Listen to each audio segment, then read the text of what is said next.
रात के 2 बज रहे थे। कराची की सड़कों पर मूसलाधार बारिश हो रही थी।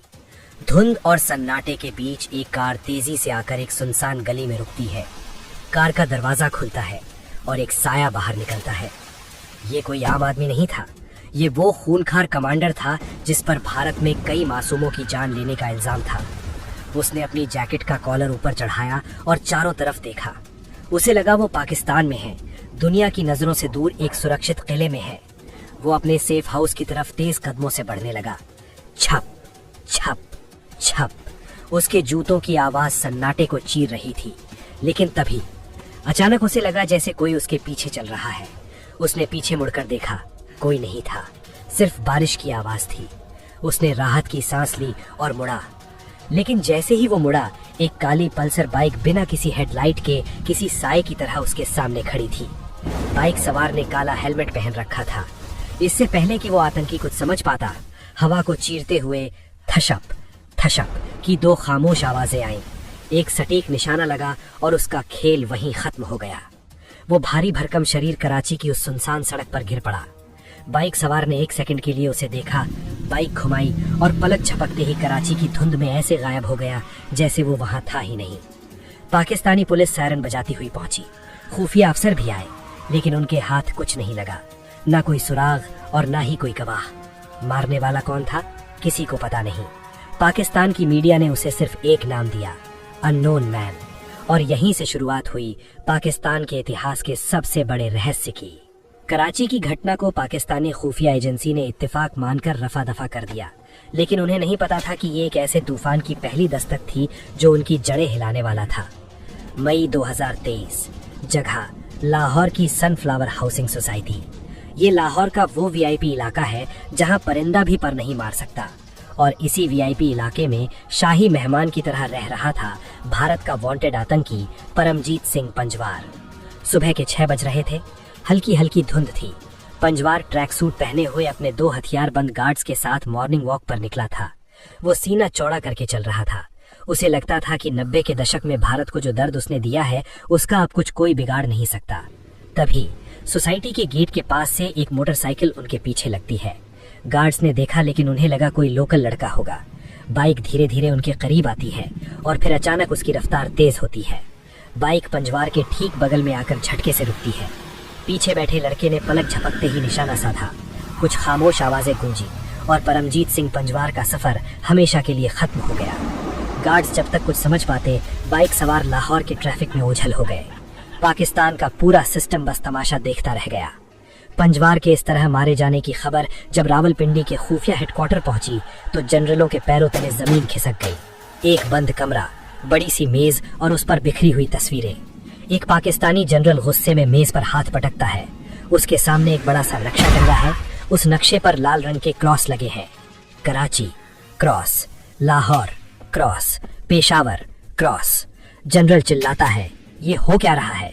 हमारे ही घर में घुसकर कोई हमारे आदमियों को खत्म कर रहा है और हमारी पूरी एजेंसी अंधी हो चुकी है। उन संगठनों के कैंपों में मातम पसर गया जो कल तक भारत को धमकियां देते थे। वो अब अपनी अंडरग्राउंड सुरंगों में छिपने लगे। उनके प्राइवेट बॉडीगार्ड्स की गिनती बढ़ा दी गई।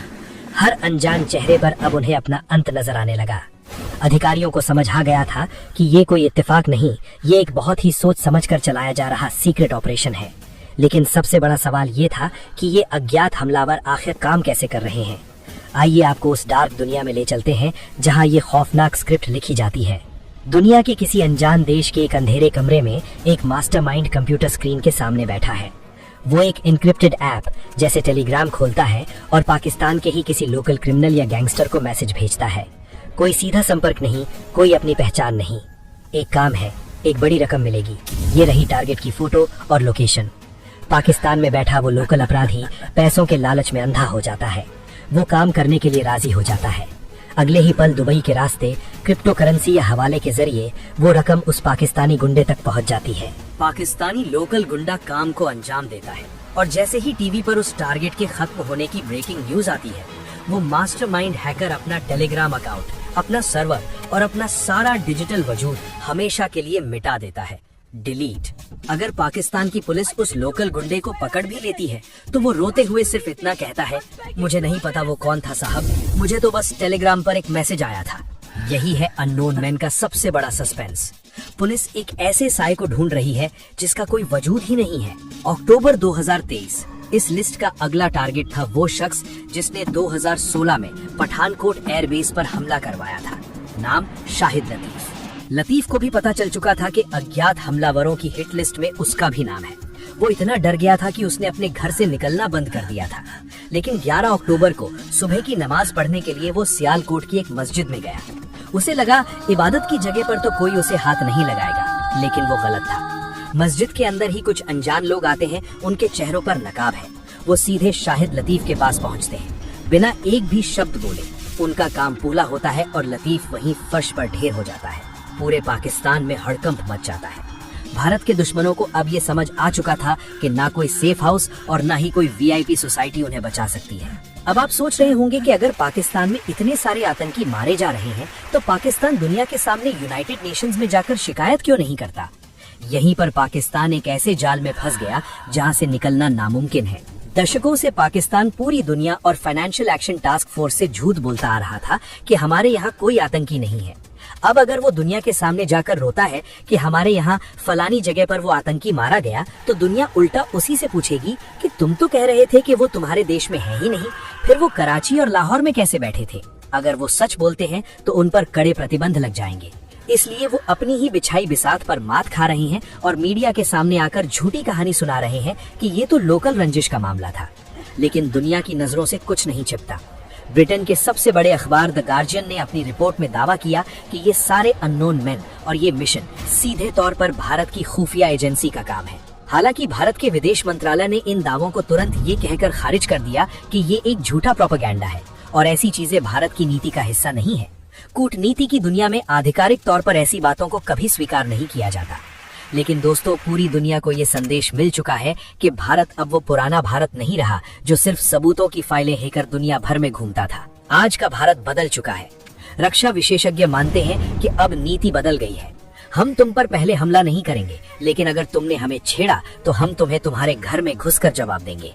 जब दुनिया इस रहस्य में उलझी थी कि पाकिस्तान में ये कौन कर रहा है, तब भारत के प्रधानमंत्री ने एक विशाल जनसभा में वो बात कह दी जिसने हर भारतीय का सीना गर्व से चौड़ा कर दिया। उन्होंने स्पष्ट शब्दों में कहा, आज का भारत घर में घुसकर हिसाब करता है। आज हालात ये हैं कि जो कल तक खुलेआम मंचों से धमकियां देते थे, वो आज बुलेट प्रूफ गाड़ियों में अपनी जान की भीख मांग रहे हैं। उन्हें हर रात सपने में एक अज्ञात हमलावर दिखाई देता है। एक वक्त था जब वो खौफ फैलाते थे, आज खौफ उनके बेडरूम तक पहुंच चुका है। ये अननोन मैन कौन है? ये मास्टरमाइंड्स कहाँ बैठते हैं?